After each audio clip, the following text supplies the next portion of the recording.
Hello my dear friends, welcome back to my channel Ammu and Sonam 786. ఎలా ఉన్నారు అందరూ? Hope మీరందరూ చాలా చాలా బాగున్నారు అనుకుంటున్నాను. సో రెసిపీ అయితే కనిపించేస్తుంది మీకు. భయ్యా థోడా ప్యాజ్ దాలో అనగానే ఇండియాలో మనకు వచ్చేస్తుంది ముందుకు. బట్ ప్రజెంట్ సౌదీలో చాలా మిస్ అవుతున్నాం పానీపూరిని. సో అందుకనే ఇవాళ మా పాప చాలా రిక్వెస్ట్ చేస్తే హోమ్ మేడ్ పానీపూరి అయితే ట్రై చేస్తున్నానండి. సో వచ్చేసేయండి, వీడియోలోకి అయితే వెళ్ళిపోదాము. రెడీమేడ్ పానీపూరి దొరుకుతుంది ఇవాళ రేపు. సో అది ఓన్లీ మనం డైరెక్ట్ ఆయిల్లో ఫ్రై చేసుకోవడమే, పాపడ్ ఫ్రై చేసుకున్నట్టు. సో అలా పూరి ఫ్రై చేసేసుకొని పక్కన పెట్టేసుకొని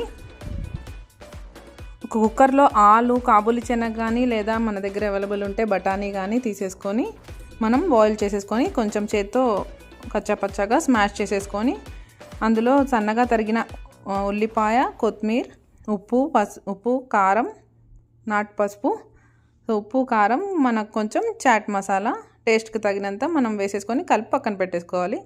దాని తర్వాత ఆ పూరి ప్యాకెట్లో ఇప్పుడు రెడీమేడ్ ప్యాకెట్ దాంట్లో మసాలా కూడా ఇచ్చేస్తున్నారండి. అది డైరెక్ట్ వాటర్లో యాడ్ చేసేస్తే మనకు పానీ వచ్చేస్తుంది.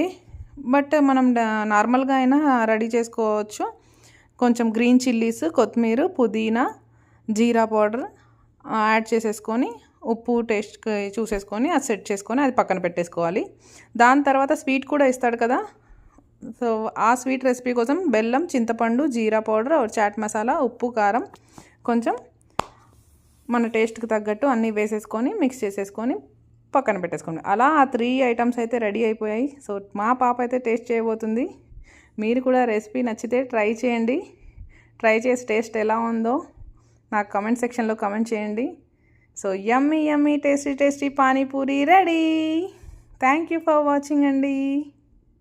సో వీడియో నచ్చినట్టయితే please like, subscribe and share. నా వీడియో మిస్ అవ్వకుండా మీకు రావాలంటే బెల్ ఐకాన్ కూడా ప్రెస్ చేయండి.